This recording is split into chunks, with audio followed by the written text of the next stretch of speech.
जी दोस्तों, इस वीडियो के बाद जो है ना आपको एक ऐसी इन्फॉर्मेशन देता हूँ कि आप आसानी से तुर्की में जो है ना जॉब अप्लाई कर सकते हैं। और फिर अगर आपकी जब जॉब अच्छे से अप्लाई होगी तो फिर ये कंपनी आपको वर्क परमिट भी भेजेगी। तो ये वीडियो को देखें लास्ट पे, फिर आपको बताता हूँ इसका तरीकाकार। जी अस्सलाम वालेकुम दोस्तों, उम्मीद करता हूँ आप सब लोग खैरियत से होंगे। अल्लाह का बड़ा शुक्र है, मैं भी बिल्कुल ठीक ठाक हूँ। बहुत शुक्रिया आपने अपना कीमती वक्त मेरी वीडियो देखने के लिए निकाला, मैं आपका शुक्रगुजार हूँ। आज की बात करते हैं तुर्की वर्क परमिट पे, डंकी पे और जो है ना तुर्की के हालात पे, टीआरसी पे कि ये यहाँ पे सब क्या चल रहा है। ठीक है, आज सारी आपके साथ इन्फॉर्मेशन शेयर करूँगा।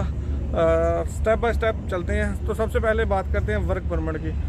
तुर्की में जो वर्क परमिट जिनके आगे हैं या जिनके आने वाले हैं, जिन्होंने अप्लाई किए हैं, काफ़ी ज़्यादा दोस्तों ने मुझे जो है ना अपने डॉक्यूमेंट सेंड किए हैं और उन्होंने मुझसे पूछा कि भाई ये चेक करके हमें बताएं कि हमारा यानी कि असल है या नकल है। तो मैं आपको पहले भी रिक्वेस्ट की थी कि भाई जो भी आप मुझे डॉक्यूमेंट सेंड करते हैं ना, वो मुझे बारकोड वाला करें। अगर बारकोड वाला डॉक्यूमेंट्स होगा ना तो मैं आपको तस्दीक करके दे सकता हूँ कि ये असल है या नकल है।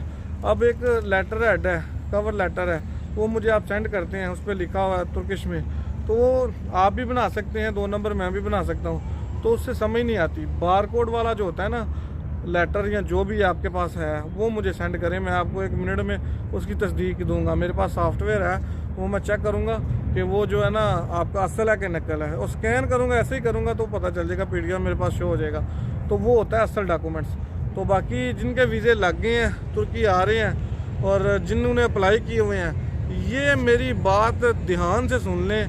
ठीक है, अगर आप अपना नुकसान नहीं करना चाहते मेरे दोस्तों, जो वर्क परमिट जो है ना आप ले रहे हैं, आप अपने एजेंट से या जिससे भी ले रहे हैं, अपने रिश्तेदार से, उससे तस्दीक ये कर लें कि भाई जो तुम हमें वर्क परमिट दे रहे हो वो आगे कंपनी भी है कि नहीं। यहाँ पे लोग आते हैं, आगे कंपनी नहीं होती, नामी ग्रामी जो है ना रजिस्टर्ड होती है कंपनी, आगे ना फैक्ट्री ना कुछ ना काज। वो फिर आगे से बंदा जो है ना जलील हो जाता है और 90 दिन के बाद, 3 महीने का वीज़ा होता है, 3 महीने बाद फिर बंदा अनलीगल। तो आप जिससे भी वर्क परमिट ले रहे हैं उससे तस्दीक करें भाई, तस्दीक करें कि भाई हमें स्टाम्प लिख के दो कि हमें वहाँ जाके वर्क परमिट मिलेगा। आप एक अमाउंट दे रहे हैं, ठीक है, आप मिलियन प्लस अमाउंट दे रहे हैं, तो भाई उससे जो है ना स्टाम्प करवाएं। ठीक है, यहाँ पे मैं आपको सच बताता हूँ, आपको पता है कि आपका भाई का भी झूठ नहीं बोलता। अल्हम्दुलिल्लाह ये रमज़ान का महीना चल रहा है और मैं 2 महीने पहले एक दोस्त ने मुझसे रब्ता किया कि भाईजान हम 13 लाख रुपया दे के आए हैं और आगे से हमें कंपनी नहीं मिली, कंपनी ने हमें वर्क परमिट नहीं बना के दिए, तो हम अब हो गए हैं अनलीगल, 90 दिन हमारे पूरे हो गए हैं। तो प्लीज़ कोई हमें हल बताएं या हमें काम पे लगवाएं ताकि हम अपने पैसे पूरे कर सकें। अब देखें वो अनलीगल हो गए हैं, 13 लाख रुपया भी दिया है कंपनी ने आगे से वर्क परमिट। ये बहुत चूरन चल रहा है भाई। वो पाकिस्तान में, यहाँ पे मिसाल के तौर पे मैं हूँ, मैं अपनी कंपनी रजिस्टर कर लेता हूँ, मैं अपने कवर लेटर, रिक्वेस्ट लेटर यहाँ पे बनवा के पाकिस्तान भेजता हूँ, टैक्स दे रहा हूँ। ठीक है, 1 महीने का टैक्स दे देता हूँ। एम्बेसी तो मेरा टैक्स चेक करेगी, एम्बेसी वीज़ा लगा के भेज देगी, ठीक है, बंदा उधर है, ओके। ठीक है, यहाँ पे आके मेरी कंपनी नहीं है, ठीक है, मैं पैसे तो मोटी रकम छाप लूँगा, लेकिन आगे से जो है ना ये चीज़ें होंगी। तो मेरी आपसे रिक्वेस्ट है कि जिससे भी भाई ले रहे हैं वीज़ा, उससे पूरी तस्दीक करें कि यहाँ पे कंपनी भी है या नहीं है। वो ना हो कि यहाँ पे कंपनी ना हो और आप यहाँ आके जलील हो जाएं। ठीक है, और होटल लाइन में तकरीबन 2 नंबरी कम चलती है, लेकिन दूसरी कंपनियों में जो है 2 नंबरी चलती है। ठीक है, तो तस्दीक ज़रूर करें। ठीक है, और जो दोस्त मुझे सेंड करते हैं यार, प्लीज़ बारकोड वाला जो है ना सेंड किया करें। बारकोड की मैं आपको तस्दीक कर सकता हूँ, दूसरे की मैं आपको तसल्ली ही दे सकता हूँ। ठीक है, अल्हम्दुलिल्लाह मेरे पास वर्क परमिट है। मुझसे कहते हैं जी कैसे आपने अप्लाई किया। ठीक है, तो मैं यहाँ पे पहले ही जॉब करता था, TRC था मेरे पास, रेजिडेंस।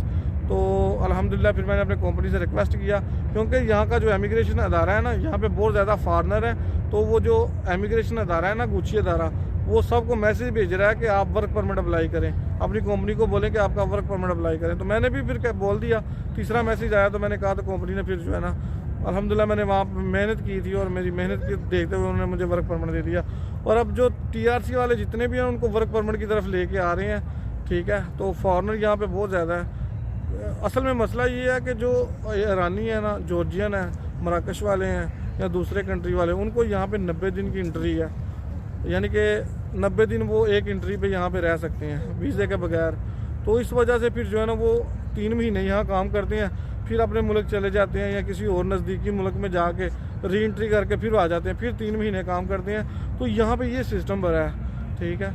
और TRC वाले जो है ना, हम इमिग्रेशन उनको वर्क परमिट की तरफ कर रही है, और इन फ्यूचर हो सकता है कि जो है ना जब ये साल के बाद जो है ना ये जो खिचड़ी पक रही है ख़त्म हो गई, TRC वालों वर्क परमिट की तरफ आ गए, हो सकता है फिर इन फ्यूचर जो है ना यहाँ पे इस्तांबुल में बहुत ज़्यादा यानी कि लेबर रश होता है, टूरिस्ट होते हैं, तो यहाँ पे लेबर चाहिए होती है अच्छी खासी, ठीक है।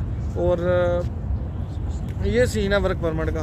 बाकी वर्क परमिट जो पाकिस्तान से अप्लाई कर रहे हैं या ले रहे हैं या जिनके आगे हैं, वो भाई अपनी तस्दीक कर लें, यहाँ आके उनको मिलेगा कि नहीं।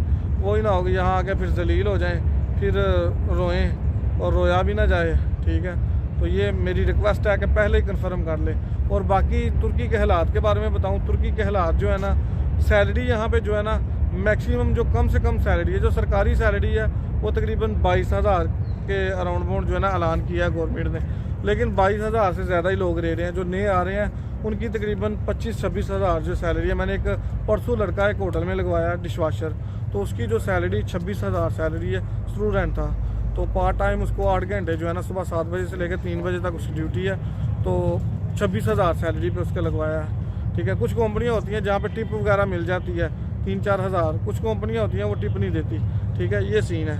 तो अगर टिप दे कंपनी तो अच्छी सैलरी यहाँ पे हो जाती है। 26,000 नया बंदा है, अभी उसको काम का भी नहीं पता, 26,000 उसकी सैलरी है। तो आगे जो उसको एक्सपीरियंस बढ़ता जाएगा तो उसको जो है ना यानी कि सैलरी भी उसकी बढ़ती जाएगी। तो ये सीन है। और जिनको काम आता है, जिनके पास हुनर है, ठीक है, जैसे कि मैंने भी छोटे से ओहदे से शुरू किया था, अब मैं अल्हम्दुलिल्लाह यहाँ पे कुक हूँ, ठीक है, और आने वाले वक्त में इंशाल्लाह शेफ़ भी बनूँगा, और मेरी सैलरी अच्छी है अल्हम्दुलिल्लाह, ठीक है। मैंने कंपनी को काम करके दिखाया, मेहनत करके दिखाई है। कंपनी ने कहा ऐसे करना है तो मैंने ऐसे कहा, मैंने जी के साथ जी मिलाई है, तो आज कंपनी मेरे साथ जी के साथ जी मिला रही है। मेरी कंपनी मेरा टैक्स भी दे रही है, मेरी कंपनी मेरी इंश्योरेंस भी दे रही है, मुझे सारी सहूलतें दे रही है अल्हम्दुलिल्लाह। और 8 घंटे में ड्यूटी करता हूँ, और काम जो है ना मैं अपना पूरा ईमानदारी से करता हूँ। और अल्हम्दुलिल्लाह मेरी माँ जो है ना मेरे लिए बहुत दुआएं करती है, अल्लाह का भी शुक्र अदा करता हूँ और अपनी माँ का भी, ठीक है। ये चीज़ अपनी माँ बाप तो आपको पता है कि मेरा वालिद साहब जो है ना उनकी डेथ हो गई है, अल्लाह पाक उनको जन्नत नसीब करे। और वालदा मेरी अल्हम्दुलिल्लाह है, तो मेरे लिए बहुत दुआएं करती हैं, और मेरी माँ की दुआओं की वजह से अल्हम्दुलिल्लाह मैं बहुत कामयाब हूँ, अल्लाह का बड़ा शुक्र है। मुझे बड़ा शौक़ था मैं उस तरफ जाऊँ, मैं ब्राज़ील जाऊँ, मैं ट्रिनिडाद और टोबैगो जाऊँ, मैक्सिको जाऊँ, ठीक है। मैंने काफ़ी ज़्यादा कंट्री के वीज़े अप्लाई किए, लेकिन मुझे कोई फ़ायदा नहीं हुआ, ठीक है। TRC पे था, अब वर्क परमिट पे अब अप्लाई करूँ तो अब मिल सकता है, लेकिन नहीं, अब मैंने अपने पाकिस्तान में मैंने प्लाट लिया है और मैं अपने मकान बना रहा हूँ अल्हम्दुलिल्लाह। पहले कामयाबी अपना घर, ठीक है, घर मेरा है पहले भी अल्हम्दुलिल्लाह। अब मैंने नया प्लाट लेके नया घर शुरू किया है, ठीक है। अल्हम्दुलिल्लाह मेरा वो ईद के बाद जो है ना वो भी कंप्लीट हो जाएगा। और बाकी जो है ना सैलरी भी अच्छी है और टैक्स भी दे रही है कंपनी। अब UK, ठीक है, जर्मनी, जिसका भी वीज़ा अप्लाई करो मिल सकता है। तो दोस्तों ये चीज़ है, मेहनत करनी पड़ती है, और अल्हम्दुलिल्लाह मैंने की है। आपके सामने ही है सारा कुछ, आपको अपनी हकीकत बताता रहा हूँ यानी कि स्टेप बाय स्टेप। तो अल्हम्दुलिल्लाह अब मेरा नहीं दिल करता कि मैं तुर्की छोड़ के किसी और कंट्री जाऊँ। अगर गया भी तो सिर्फ सैर के लिए जाऊँगा, चंद दिनों के लिए जाऊँगा, बल्कि यहाँ पे कोशिश करूँगा कि इन फ्यूचर अपनी फैमिली को भी जो है ना यहाँ पे जो है ना लेके आऊँ, और अल्हम्दुलिल्लाह यहाँ पे कामयाब हो जाऊँ। 4 से 5 साल बाद उम्मीद है यहाँ पे मैं अपना पासपोर्ट अप्लाई करूँगा, अगर मेरी कंपनी अगर मेरा लगातार सगोरता देती रही। तो ये सीन है। आप भी आएँ, कामयाब होने के लिए, कामयाब हों, मेहनत करें और कामयाब होएं। बाकी जो है ना बात जो तुर्की का यूरो डॉलर, वो इनसे कंट्रोल नहीं हो रहा। हर रोज़ मैं मार्केट से गुजर के जाता हूँ, जब जॉब पे जाता हूँ तो देखता हूँ हर रोज़ 20 पैसे 30 पैसे यूरो और डॉलर का रेट बढ़ रहा होता है, ठीक है। अब 1 यूरो 40 का यहाँ पे, ठीक है। पाकिस्तान की निस्बत यूरो की कीमत ज़्यादा है। और महंगाई की बात करें, तुर्की में पाकिस्तान से ज़्यादा महंगाई है। आप ये मत सोचें कि पाकिस्तान में महंगाई है, पाकिस्तान में बहुत कम महंगाई है, लेकिन पाकिस्तान में सैलरी का मसला है। पाकिस्तान में सैलरी जो कम से कम है वो तकरीबन 36 से 40 हज़ार है, और यहाँ पे जो कम से कम सैलरी है वो पाकिस्तानी जो है ना तकरीबन 2 लाख है। तो ये सीन है। अगर यहाँ के लीरे के हिसाब से देखा जाए तो फिर इतनी महंगाई नहीं है, अगर हम अपने पाकिस्तान के हिसाब से देखें तो फिर यहाँ पे महंगाई है। तो ये सीन है। तो बाकी डंकी वाली की बात बता दूँ, डंकी वाली भाई जो है ना, डंकी यहाँ पे आना नामुमकिन है। ठीक है, आप सोचेंगे हम जाएंगे वहाँ डंकी लगा के आगे चले जाएंगे, डंकी के बहुत टफ हालात हो गए हैं। ठीक है, यानी कि पहले तुर्किश लोग जो थे ना, पुलिस थी या आर्मी थी, वो नॉर्मल थी। ठीक है, अब वो जदीद तरीन हो गए हैं। अब वो बॉर्डर पे भी नहीं हिलने देते और शिप समुद्र में भी जो है ना यानी कि पार भी नहीं मारने देते। कोई का दुका कोई चांस बन जाए किसी का, लेकिन अब मुश्किल है। तो मेरी आपसे रिक्वेस्ट है, अगर डंकी वगैरह का मत सोचें, किसी अच्छी जगह सेटल हो। ठीक है, और वीज़े पे जाएं जहाँ पे भी आपने जाना है। ठीक है, और जिस दोस्त ने तुर्की के बारे में इन्फॉर्मेशन लेनी है वो मुझे मेल करे, और वो मेल करे मेन टॉपिक बताए। मेन टॉपिक मैं अपना नंबर शेयर करता हूँ ना, तो दोस्त मुझे भाई रात को सोना होता है, सहरी के टाइम कॉल कर रहे हैं, 2 बजे कॉल कर रहे हैं, मैसेज पे मैसेज कर रहे हैं। ठीक है, इसलिए मैं अपना नंबर नहीं देता, मेल देता हूँ, ताकि जो समझदार लोग हैं वो रब्ता करें और उनको मैं जवाब दे सकूँ। ठीक है, उम्मीद करता हूँ कि मेरी बात की आपको समझ आई होगी। वर्क परमिट वाले तवज्जो से बात सुने और मेरी वीडियो देखें और वीडियो पे गौर करें और अपने एजेंट से कंफर्म करें।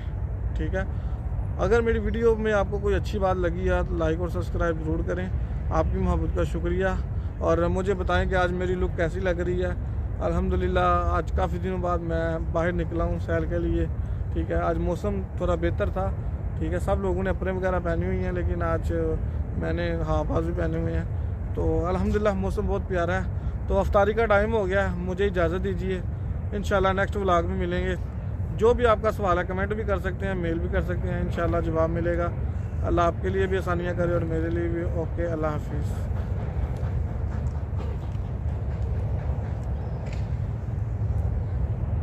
जी दोस्तों, अगर आप तुर्की में जॉब अप्लाई करना चाहते हैं तो इसके तरीक़ाकार क्या है, ये मैं वेबसाइट दे दूँगा। 4, 5, 6 वेबसाइट होंगी जिन पे आप अप्लाई कर सकते हैं। इन वेबसाइट पे जाएंगे तो जो भी आपका यानी कि होगा, यानी कि जिसके रिलेटेड आपका डिप्लोमा होगा या जो आपने कोर्स किया होगा, चाहे आप कुक हैं, चाहे आप यानी कि इंजीनियर हैं, जो भी हैं आप, तो यहाँ पे जो है ना अप्लाई करेंगे तो आपको जॉब जो है ना शो हो जाएंगी।